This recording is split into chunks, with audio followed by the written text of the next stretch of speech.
why are we so stuck in this binary of American system versus Canadian system? And why aren't we opening our horizons or broadening our horizons to other forms of healthcare? Because our whole conception, our whole national identity is just based around shallow anti-Americanism, right? So it's like, and it's worth noting that like our whole identity? Pretty much, I would say so. It's very difficult to find something that Canadians are proud of or that Canadians even identify as an identifiably or important Canadian thing that doesn't have some dimension of anti-Americanism to it, you know? But it's worth noting that because of this pervasive cult of anti-Americanism as so central to our identity, we don't even like honestly understand how the American system works. Like I agree the American system is definitely at one extreme end of the spectrum based on OECD nations. But at the same time, like every American is not whipping out their credit card every time they have to get, you know, some stitches or their brain removed or whatever, right? It's like Americans have insurance. Americans happen to have private insurance. We generally have public insurance. But even then, it's also worth noting that most Canadians also have some form of private insurance too,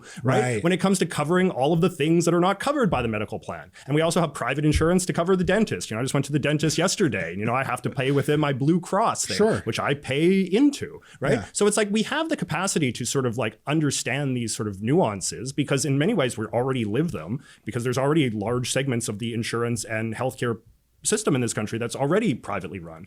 But because we're so obsessed with anti-Americanism and because, you know, we've allowed, like they do polls on this and Canadians are more proud of the healthcare system than the flag or the Constitution or democracy or anything. And that's not healthy.